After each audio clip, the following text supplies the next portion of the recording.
تعلیم کرتا ہے. ہم ایک آیت پڑھ دیتے ہیں، ان اللہ علی کل شیء قدیر، اللہ ہر چیز پہ قادر ہے. معروف ہے کہ 1.25 لاکھ میرے بہت ہی پیارے بھائی ماشاءاللہ جب وہ گفتگو کرتے ہیں تو ان کے سحر میں آپ مبتلا ہو جاتے ہیں. اتنی خوبصورت گفتگو ہوتی ہے کہ دل میں سیدھا اترتی ہے. میں ان سے درخواست کروں گی کہ آج آپ کو بتائیں. دور ہونے کو تیار نہیں. وہ جو کہیں نہیں سماتا مگر مومن کے دل میں، وہ اس دل میں آنا چاہتا ہے، وہ اس میں بسنا چاہتا ہے. قرب الہی اگر آپ حاصل کرنا چاہتے ہیں تو بہت لمبی تسبیحوں کی ضرورت نہیں ہے، بہت لمبے وظائف کی ضرورت نہیں ہے.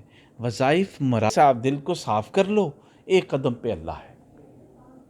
حضرت رابعہ بصریہ رحمۃ اللہ علیہ سے منسوب ایک واقعہ ہے کہ کسی نے ان سے پوچھا کہ شیطان الرجیم، بسم اللہ الرحمن الرحیم. السلام علیکم، میں ہوں سعدیہ سہیل، آپ کی دوست، آپ کی ہمدرد. ہم ایک بار پھر ایک بہت ہی اہم موضوع اور ایک اہم مسئلے پہ بات کرنے کے لیے بیٹھے ہیں.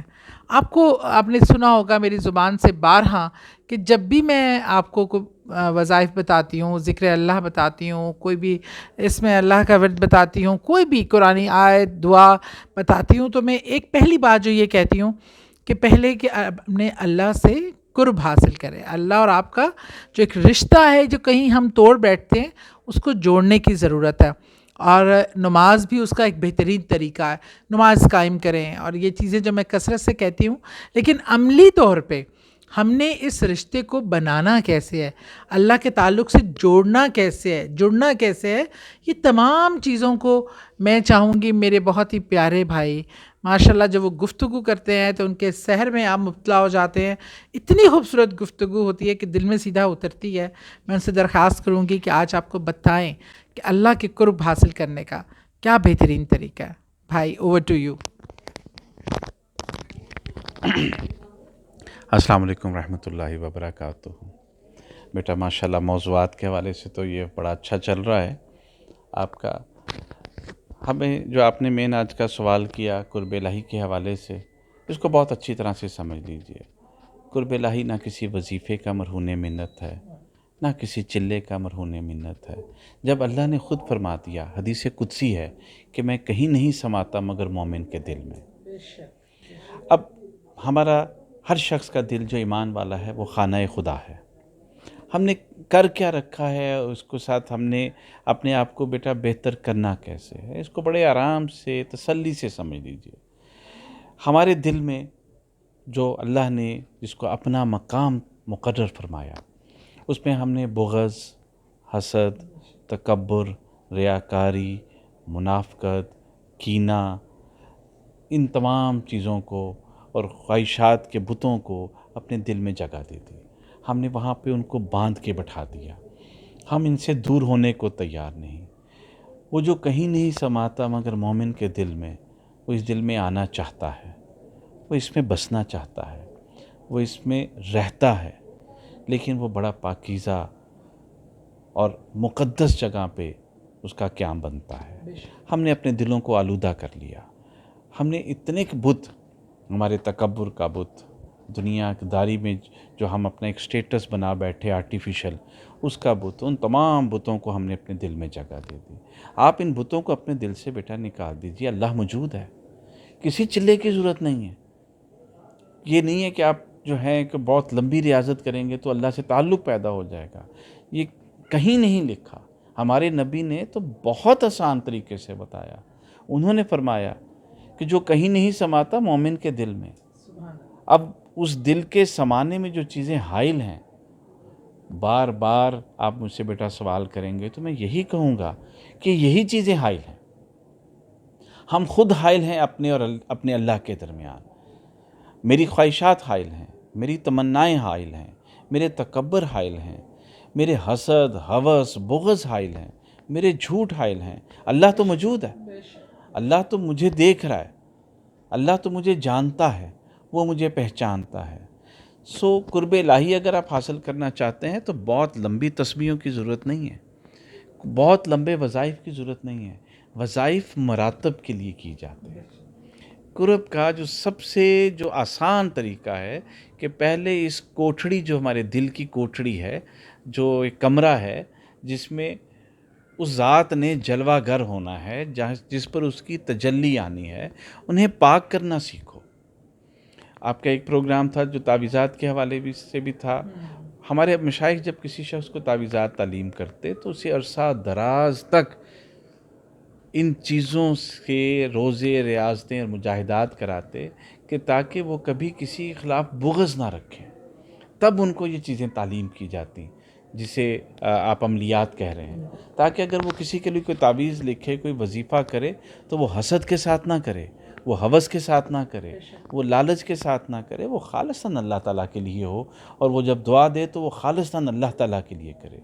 اگر ہم چاہتے ہیں اگر آج اپنی زندگی کو بدلنا، تو آپ نے، میرا خیال ہے آپ نے جتنے بھی میرے ساتھ آپ نے مجھے انگیج کیا اپنے مختلف پروگراموں میں بار بار ایک ہی بات کروں گا، ان سے دل کو صاف کر لو، ایک قدم پہ اللہ ہے۔ حضرت رابعہ بصریہ رحمۃ اللہ علیہ سے منسوب ایک واقعہ ہے کہ کسی نے ان سے پوچھا کہ بی بی آپ نے قرب الہی کیسے پایا؟ آپ نے سوال کرنے والے سے پوچھا آپ نے کیسے پایا؟ انہوں نے بتایا میں نے یہ مجاہدہ کیا، میں نے یہ ریاضت کی، یہ فاقہ کشیاں کی، اس کے بعد مجھے یہ منزل ملی۔ تو آپ مسکرانے لگے۔ آپ نے فرمایا کہ میں نے تو 2 قدم سے پا لیا۔ وہ 2 قدم کیا آپ نے فرمایا؟ انہوں نے فرمایا کہ پہلا قدم میں نے دنیا کی محبت کو ترک کرنے پہ رکھا کہ اس محبت کو دل سے نکال دو، اور دوسرا قدم میں نے ترک عقبہ کہ کسی لالچ کے ساتھ میں نے اللہ کی عبادت نہیں کرنی، اور تیسرے قدم میں قرب الہی میں تھی۔ صرف اپنے دل کو پاک کیا چند چیزوں سے، کسی آسمان سے اترنے والے کوئی ہوا سے کوئی چیز نہیں آنی ہے قرب الہی کے لیے۔ اس بات کو سمجھنے کی کوشش کریں، اور خاص طور پہ آپ کے اس چینل کی وساطت سے وہ لوگ سمجھنے کی کوشش کریں جو قرب الہی کی منازل میں چلا کشیوں اور ریاضتوں میں گم ہیں۔ میں آپ نے کچھ وظائف کے حوالے سے سوال کیا۔ کوئی شخص میرے پاس آتا ہے، یہ وظائف مشائخ کس لیے کراتے ہیں؟ جو موکلات کے لیے کراتے ہیں وہ ہمارا اس سے کوئی تعلق نہیں ہے۔ جو جنات کے لیے کراتے ہیں ہمارا تعلق نہیں ہے۔ جو اللہ کے لیے کراتے ہیں ان کا طریقہ بتا۔ کوئی شخص آتا ہے، اس کو کوئی شیخ تعلیم کرتا ہے، ہم ایک آیت پڑھ دیتے ہیں ان اللہ علی کل شیء قدیر، اللہ ہر چیز پہ قادر ہے۔ معروف ہے کہ 1.25 لاکھ مرتبہ کسی آیت کو پڑھا جائے تو تاثیر ہوتی ہے۔ دراصل وہ جو دھیان اور تربیت اس وقت دے رہا ہوتا ہے کہ وہ 1.25 لاکھ مرتبہ 40 دن میں 60 دن میں وہ جب کہتا ہے کہ تو ہر چیز پہ قادر ہے، تو یہ کیفیت اس پہ وارد ہوتی ہے، کوئی موکل جن ظاہر نہیں ہوتا ہے۔ ہاں، جب اس پہ یہ کیفیت اور ایمان کی حالت آنے لگتی ہے تو فرشتے اس سے محبت کرتے ہیں، اللہ اس سے محبت کرتا ہے۔ یہ آیت بندگی بن جاتی ہے، نہ کہ آیت تکبر، سبحان اللہ، کہ میرے پاس طاقتیں آ گئی ہیں۔ طاقتیں نہیں ہیں، یہ آیت بندگی بن جاتی ہے کہ اے قادر، میں نے جان لیا کہ تو کل شیء قدیر ہے، تو میں تیری بندگی اختیار کرتا ہوں۔ تو اصل طاقت بندگی ہے، اصل طاقت موکلات جنات نہیں ہے۔ اس بات کو سمجھنے کی کوشش کیجیے۔ صوفیہ جب ریاضات کرتے ہیں تو وہ خالصاً اللہ کے لیے کرتے ہیں، تو ان کے سامنے اللہ کی جمیع مخلوق دست بستہ نیازمندی میں کھڑی ہو جاتی ہے۔ وہ اگر کوئی شخص ان کو اپنا نیازمند بنانے کے لیے وظائف کرے گا یا ان کو وظائف کرائے گا تو خطا کھا جائے گا۔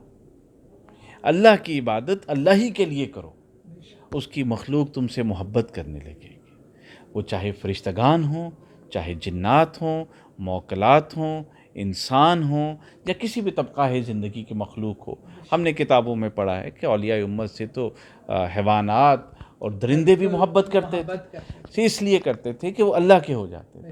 اگر آپ خدا سے تعلق پیدا کرو، اپنے پروردگار سے تعلق پیدا کرو، تو اس کا آسان طریقہ یہ اپنے دل کو پاک کرو۔ جب یہ پاک کر لو گے تو اللہ تو پہلے سے موجود ہے۔ تو یاد رکھیے، پھر دہرا رہا ہوں، میرے اور خدا کے درمیان جو فاصلہ ہے اس کی وجہ اللہ نہیں، میں ہوں۔